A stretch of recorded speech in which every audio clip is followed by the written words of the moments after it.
Our other two producers are Gail Griffiths and Julia Kutzinskaya, if they're here.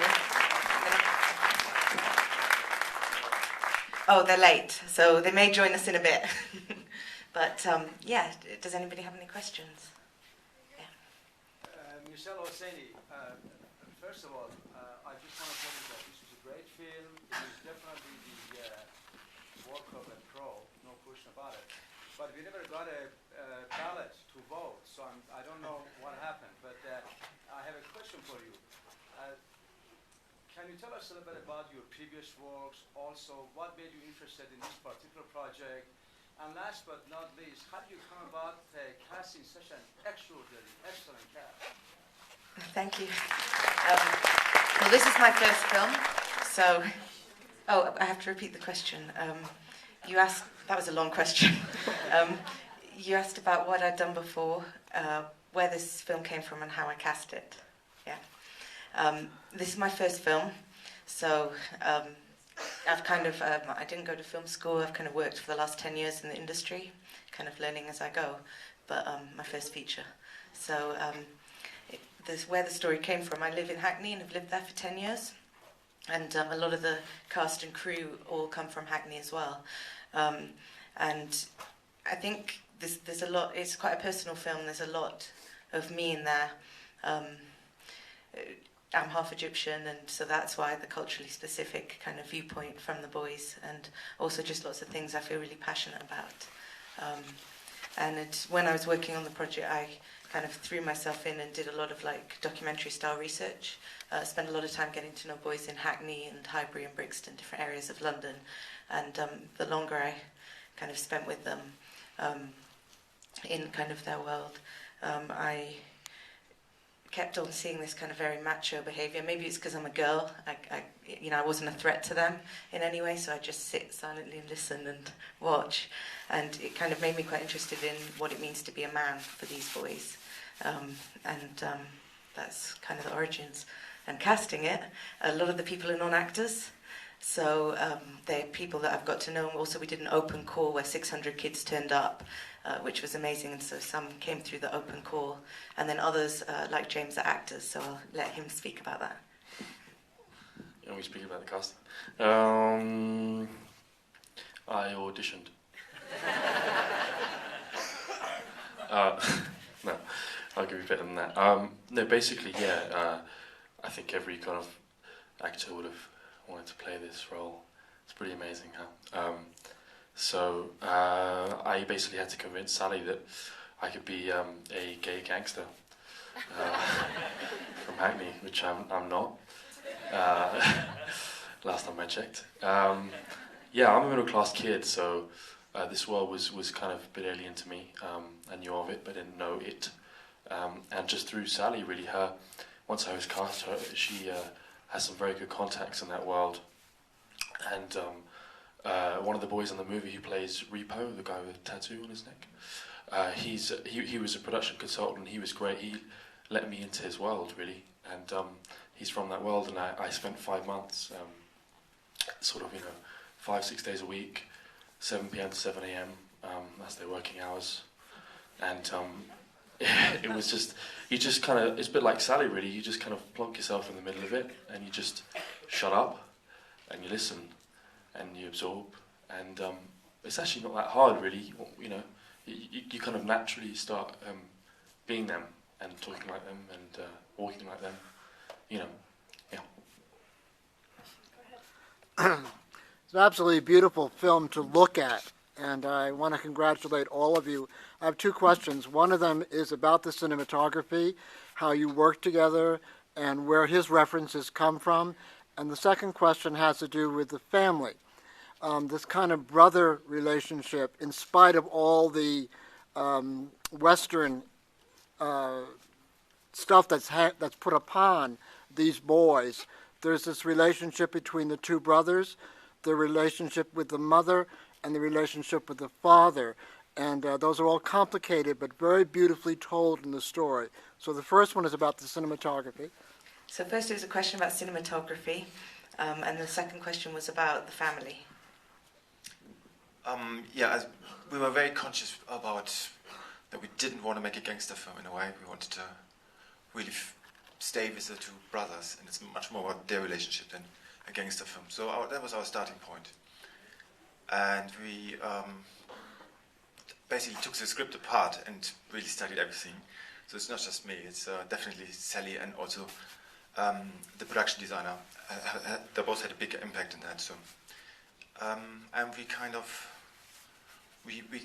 had a general plan what it means and how we wanted to show it. And we wanted to, one main thing was that we always wanted to stay with the boys, with the two brothers. So, we never wanted to leave them. We wanted to kind of be with them and see the world from their point of view. In a way.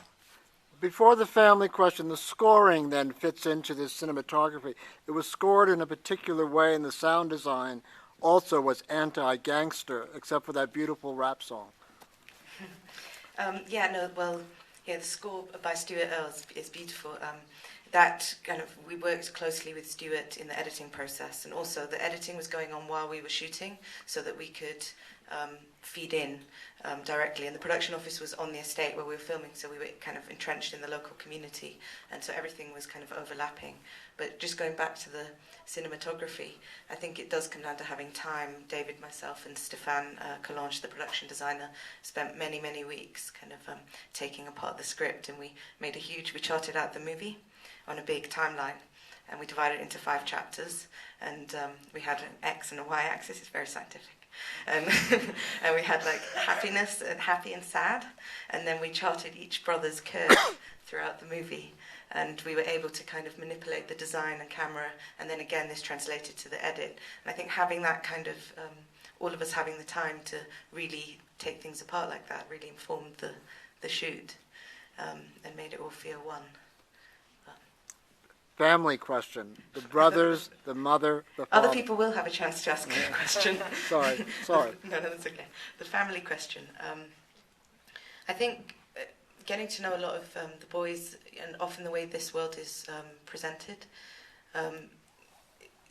is that it's kind of that there isn't any love or hope or anything like that, and that was something that I did not see in that world. There is a lot of love and there's beauty, and it doesn't mean, when I was pitching the project to people, I'd say it's set on a council estate in Hackney. Everybody would say, oh yeah, okay, we get it, it's bleak. And I was like, well, no, actually, I live on a council estate, and it's great. And if you live somewhere, you don't have this outsider's judgment on the place where you live. There's sky, and there's beauty, and there's hope, and there's dreams, and there's all those other things. So I felt it was really important to show that more honest view of it all. And again, that translated to the relationships in the family.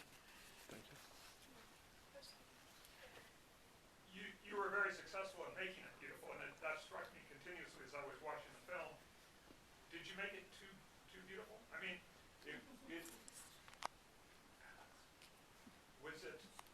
was living and working in the community,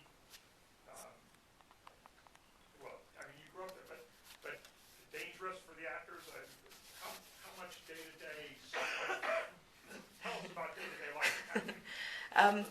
Well, actually, on the day that we were testing the camera, the Hackney riots broke out, and so this summer's been really turbulent in Hackney, and a lot of the kind of guys who are involved in the film are the same guys who are going out and rioting and smashing things, and there was a lot of debate in the media about why this was happening, and it actually really inspired me, because I've been trying to make this movie for 5 years, and I felt like, well, more than ever, it's more important to show an honest portrayal of this world, rather than a sensationalist kind of portrayal, which often happens in urban films, where you just see the kind of guns, knives, drugs, all that stuff is there, of course, but there's also so much more. These boys are kids, and I wanted that to come through, that they're children, actually.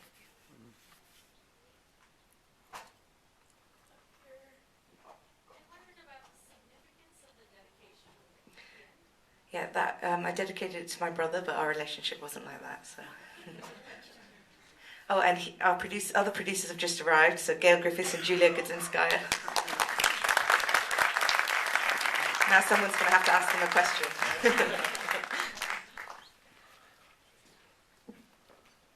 Yeah, at the front.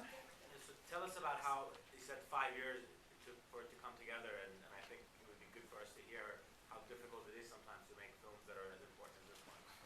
how did it all come together? How did it get financed? For so long? Okay, well, the first few years were researching and developing the script, and with the assistance of the Sundance Institute feature film program and the Doris Duke Foundation of Islamic Art, I was able to kind of sustain the project that way. And the rest I'm going to hand over to the producers to speak about. Do you mean specifically with the financing? We were very fortunate to have a sales agent that backed us from the very beginning. We had an Egyptian investor who Sally knew previously, who was a massive friend to the project. And we just managed to patch the rest together as we went, basically. And we're very fortunate that we had some very, very, how should I say, very, very believing people. They believed in Sally. I mean, all it takes, you just have to meet her once and you want to make a film with her. So that's all it took. We just kind of wheeled her out in front of the investors. And just,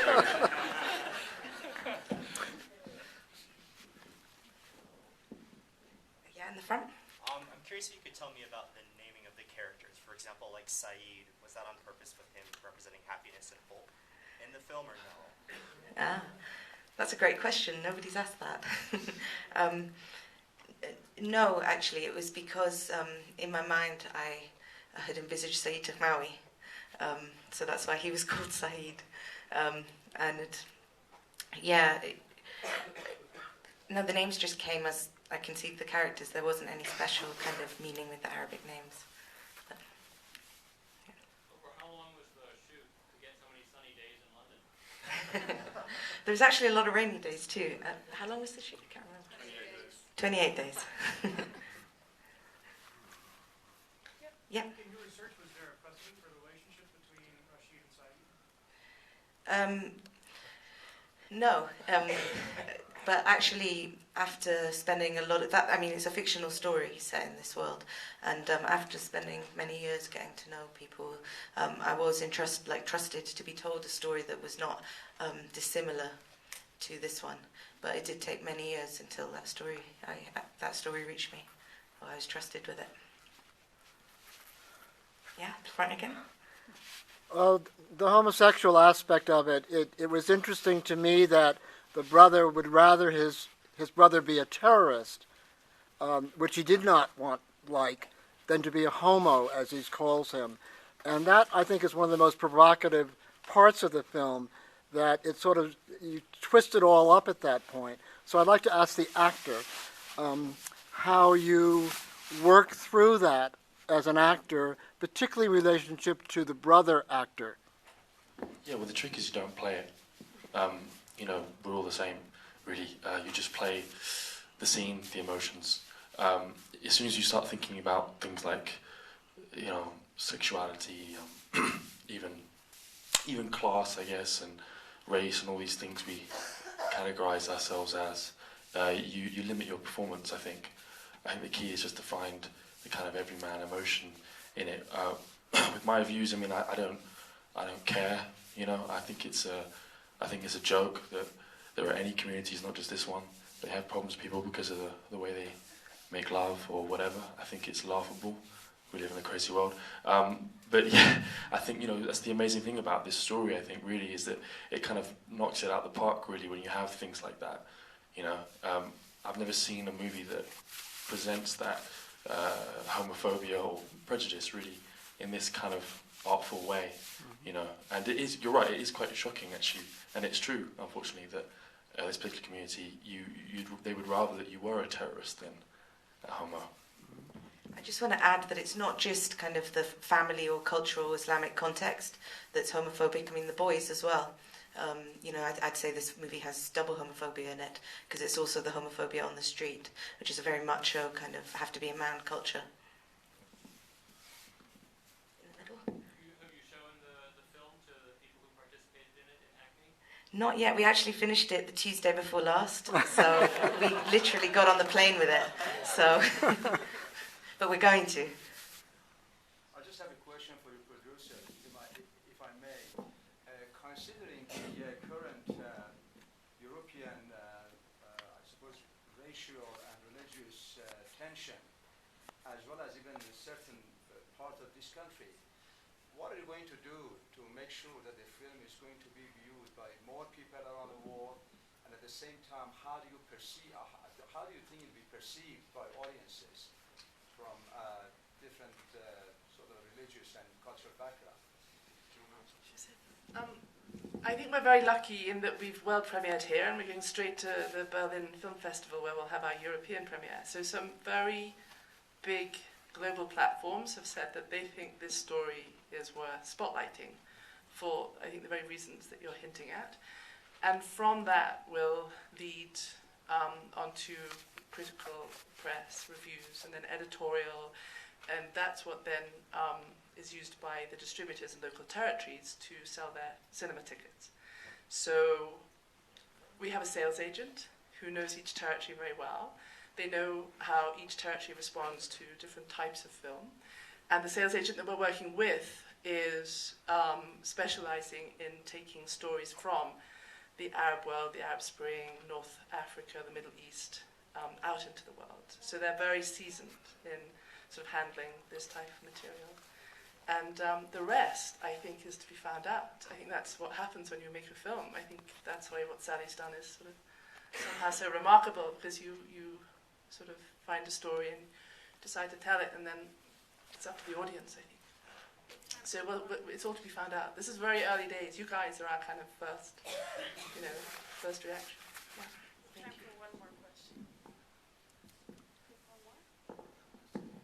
Right there, in the front. Yeah, what was the purpose of the scar? On the Yeah, the question was the purpose of the scar.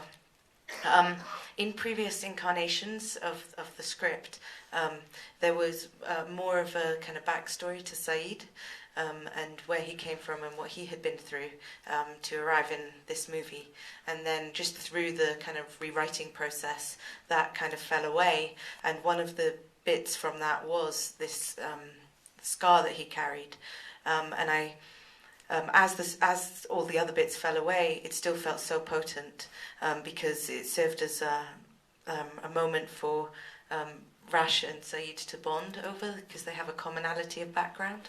So it helped kind of, bring them together, I think, the fact that he came from quite a dangerous background himself. Yeah. Thank you all very much.